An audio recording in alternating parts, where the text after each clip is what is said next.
The sky was ash-gray and the city braced for war. Cale stood on the battlements of Sarathorn's outer wall, eyes fixed on the distant horizon where black banners rose like a storm. The Legion of Iron, the Chancellor's elite force, was approaching with siege weapons and sorcery. Behind Cale, the people of Sarathorn prepared. Merchants forged spears, healers stocked bandages, children carried water buckets. This wasn't just a battle, it was a reckoning. Elira appeared at his side, her cloak billowing in the wind. "You don't have to fight alone anymore," she whispered. "I know," Cale said. "But if I fall, promise me. Keep the truth alive." Elira touched his cheek. "If you fall, I fall with you." Below, the rebel flags rose. Druids blessed the soil. Archers took their posts. Cale raised his sword. "Let the Chancellor come. He'll find fire waiting." The morning began with silence. Then came the fire. Catapults launched stones the size of wagons into the city's walls. Flames leapt skyward. Cale roared commands as the first wave of soldiers breached the lower gate. Brynden met them head-on, blade flashing like lightning. Cale leapt into battle, cutting through armored knights, dodging magic-laced arrows. He fought like a prince born of war, not court. Above them, Elira cast barriers and summoned flamebirds that dove into enemy ranks. But the Chancellor had sent a new weapon, the Gloombringers. Shadowy figures cloaked in smoke and magic. They moved through walls, striking silently. One nearly reached Cale, but Elira intercepted it, throwing a dagger laced with light. It howled and vanished. Still, the enemy pressed harder. And then, the outer wall cracked. Cale cursed, "They'll flood the city." A decision had to be made. Fall back or fight to the last breath. Cale ordered a retreat to the inner circle, leading civilians through the underground passages carved by the ancients. As they ran, he touched the stone walls, whispering the old tongue his mother once taught him. The stones answered, torches lit on their own. Hidden doors opened. Cale turned to Elira. "The city remembers its king." They reached the Heart of Fire, a chamber beneath Sarathorn where the last kings of Virelia were crowned.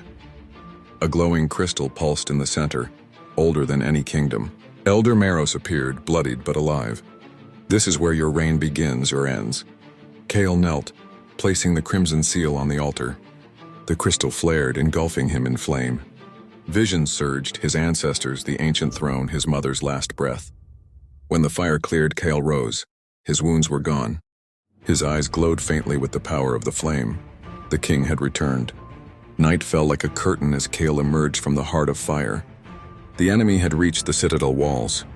The Chancellor himself stood at the gates, wrapped in enchanted armor, his voice booming through the city. "I offer you mercy, surrender, and I'll let your women and children live." Cale strode through the firelit streets, sword drawn. "You offer lies, not mercy." The crowd parted as Cale climbed the wall to face his enemy. Chancellor Dareth laughed. "A boy in rags dares stand against me? I am Cale, son of Elira, blood of Virelia, and I'm here to end your rule." The two charged. Steel clashed, magic flared. The city held its breath. Cale took wounds, but he never slowed. He remembered every orphan's cry, every flame, every lie. And when the moment came, he drove his sword through Dareth's chest. The Chancellor gasped. "This gun wasn't meant to happen," Cale whispered. "That's what they all say." And the false king fell. Dawn broke over a battered Sarathorn. The enemy fled or surrendered. The people wept in the streets, some from loss, others from joy. Cale walked the city, touching the wounded, thanking the fighters, mourning the dead. In the Grand Plaza, the surviving nobles gathered, unsure what came next. Cale stood before them, not in armor, but in simple robes. Elira stood beside him, hand in his. "I will not rule by fear or fire," Cale said, "but by truth, justice, and memory." Virelia lives again, not in palaces, but in its people. The crowd knelt. Elira whispered, "You were always meant for this." Later that evening, Cale and Elira stood atop the rebuilt citadel, watching stars rise. "There's peace," she murmured. "For now," Cale replied. "But we both know the past always returns." She leaned into him.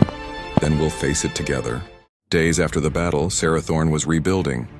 The people worked with pride, guided by Cale's leadership. But while the city healed, something ancient stirred beneath its foundations.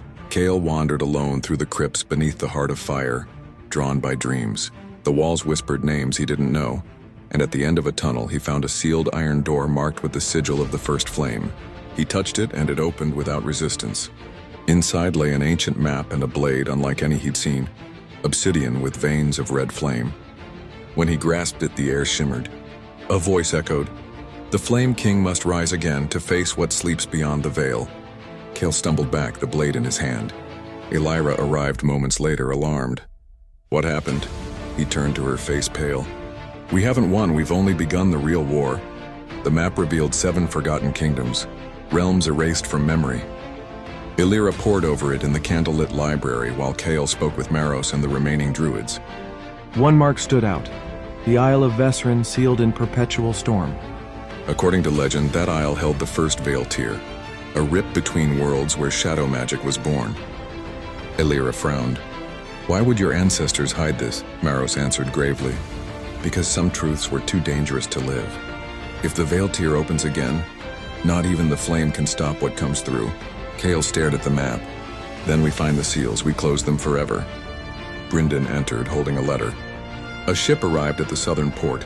A woman claiming to be your aunt from Virelia. Kale stiffened.